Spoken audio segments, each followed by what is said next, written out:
how to get him addicted to you.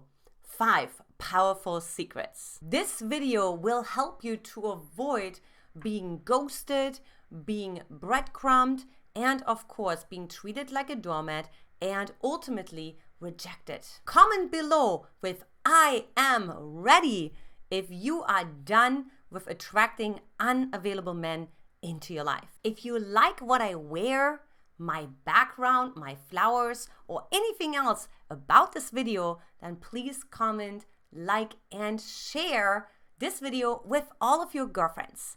I really appreciate it. Hey, this is Antia Boyd, founder and creator of the Magnetize Your Man Method, and this is the channel where we magnetize your man so that the man you want loves and desires you forever. In this video, you will also learn a surprising bonus secret that will help you to draw him closer, even in an argument. So let's go ahead and dive right into the 5 tips to get him addicted to you. Number 5, be interested in his hobbies. Now, you may have heard that you're supposed to be independent and have your own hobbies and have your own friends, and at the same time, it can also be extremely magnetic if you are interested in his hobbies and you want to learn about his world. For example, if he likes to golf and you're like, what is this called again? A club, and like what's the handicap? And you just start to, not like in a faking way, right? Like you're not pretending. So you're really honestly interested in more what golf is all about. Now, a tip here is if you're naturally not interested in golf because it actually bores the heck out of you, like find something about golf that actually does fascinate you. Maybe you have questions about his favorite stories that he has to share about golfing. Maybe the golf ball landed in a funny place, or maybe he had an incredible place where he golfed. But what it does, it will elicit this incredible enthusiasm from him, and he will remember that he felt that enthusiasm in your presence. And guess what? Enthusiasm is contagious, it is addictive, and he will want more of that. So comment below if that's hard for you, if that has happened to you, or if that's easy for you to do. Number 4, be feminine yet interdependent. What oftentimes happens is that women come off as extremely independent, at least when they come to me. And when I say, hey, just visualize yourself on a date, like what do you think? What signals are you sending? And usually we're getting to the point where they say, well, the men are probably thinking I don't really need them, and I'm not giving real expression to all of my emotions, and I may even laugh it over. And so there is more this like masculine angle, this unavailability that comes with the independence. But yet what you want to do instead is learn how to be in your feminine, right? Be in your joy, being in your spontaneity, being in your receptivity, which also means actually being with yourself, actually feeling what impact did it just have that Steve shared with me that he likes fishing, or what impact did it have on me that John just shared with me that what education he went through and what his career goals are, or whatever the case may be. But you're always connected to yourself. You're always grounded inside of yourself. Because for one, that will actually give you more access to your own sensory input and nervous system. And additionally, it will also allow you to come from a much more interdependent place versus a codependent place or a independent place, sending him the signal that you don't really need anyone, right? But if you absorb what he shares and you actually integrate it into your being, again, he feels seen, he feels respected, and he feels trusted. You see, men really want to know that you trust him. You trust him as a man. You trust his integrity as a man. And guess what? That will massively get him excited about you. Join our free Facebook group for more info on how to set boundaries without guilt, on how to have tough conversations without losing the man or being rejected by him, and how to truly step into your power so you can attract the right man for you. Number 3 is be the state change. Now, what I so often tell my women is this: you want to give a man an experience so that he feels different after the date than he felt before. This is called a state change. Now, how in the world, right, do you actually accomplish that? Well, what needs to happen is there has to be a surprising aspect. You can't be predictable. So, for example, I used to audit all those dating reality TV shows. One was called Dating Around. You guys, really great one to watch, okay? And there was this really great example because there was this couple and she just went through the motions. She just said, oh, where are you from? Oh, I'm from New York. Oh, where are you from? Oh, I'm from the Bronx, and all the things, right? So it just went kind of predictable because everyone knows when you go on a date, where are you from? What do you love to do? Where did you go to school? What are you doing? Obviously. So everything is oh, so boring. You see, a man really wants to experience a state change. There's so many men who continue to ask women out and they don't even know much about the woman, but what they know is that they had a really great time. They feel really enticed. They feel really excited. They really felt her energy, even though they didn't talk necessarily a lot about logical things or what's on a checklist. And men certainly don't want to be interviewed. But if you out of the sun say, hey, you know what? Hold on one second.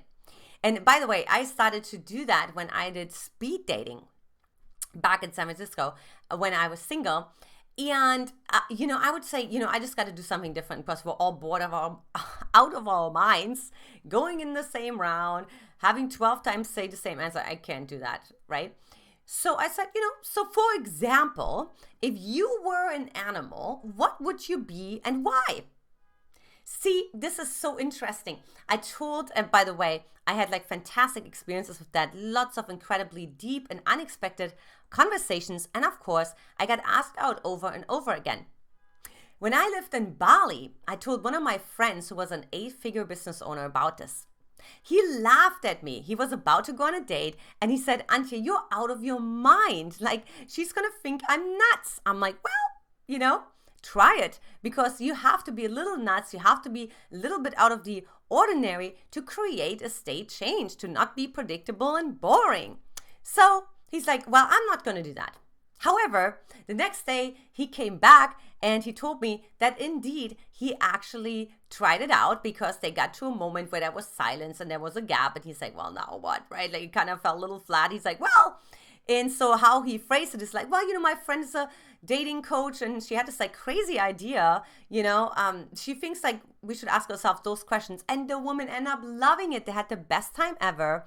And I'm telling you, this really works. So comment below if this has ever happened to you, that someone surprised you, and what impact did that leave on you? Or are you actually one of those people who like to be a little mischievous and do something different? Leave me a comment below. I'd love to read it. Secret number 2, ask for his advice and help. This, of course, feeds into his protector mechanism inside of himself. He gets to be the hero, especially if you are already very successful, very accomplished yourself, and he may as well know that you can very much figure it out yourself. However, it shows him, again, we're going back to the trust. So when I met my husband, I asked him a lot of questions. I asked him advice on how to do something with a website and, and how to fix something and so on and so on. So I was constantly he was getting a 10 for us and all the things because he was the man. He got to figure it out. And so again, asking him for help, right? Because he feels like, me Tarzan, you Jane.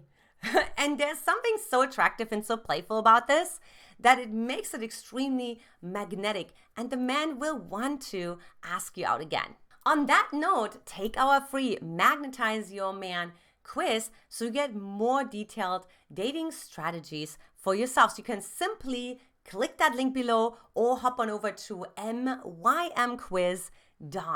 calm. And finally, number 1, be happy. You know that song, woo, hoo, hoo, hoo, hoo. Don't worry, be happy.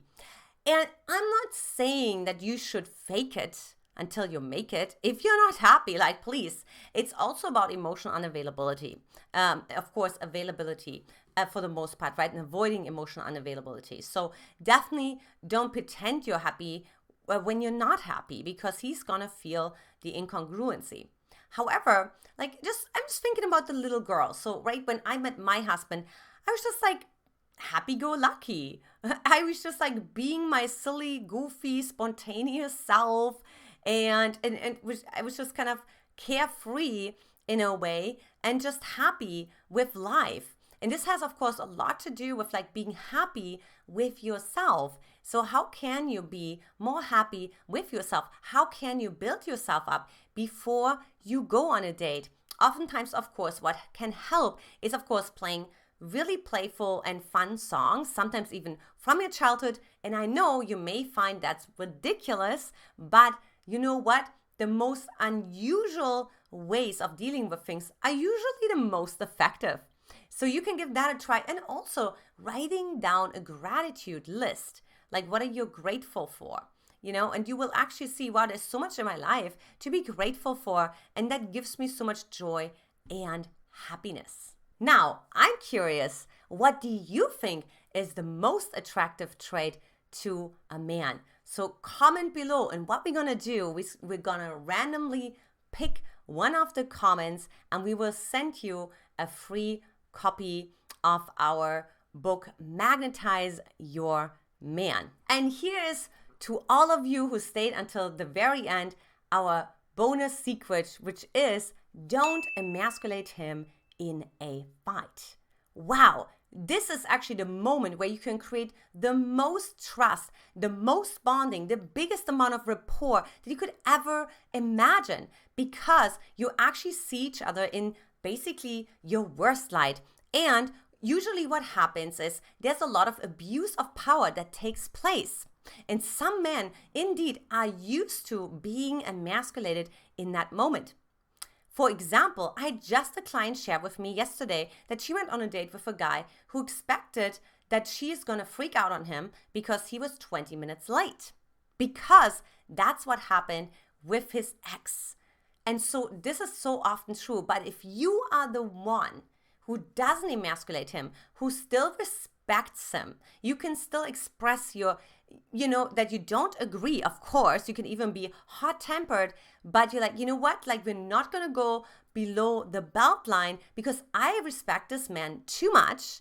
And what's also important is I want to actually protect this man's heart, which is actually the inner little boy. True story. That's what I actually told my husband. Like, I'm really the protector of his heart, right? He's the protector of us, like, period. But we have the power to either protect his heart or to crush his heart. So if you are the one who's in the moment where you could take advantage of that power and you could totally crush him and you don't do that, wow, girlfriend, this man will lick all his 10 fingers after you, and he will put you on a whole new level that you can't even imagine yet. Like, comment, and subscribe for more videos on how to make him desire you and obsess over you. Also, if you haven't seen it already, I'd highly recommend checking out our video on the 5 emotions that cause men to choose you by clicking here. Much love. Mwah!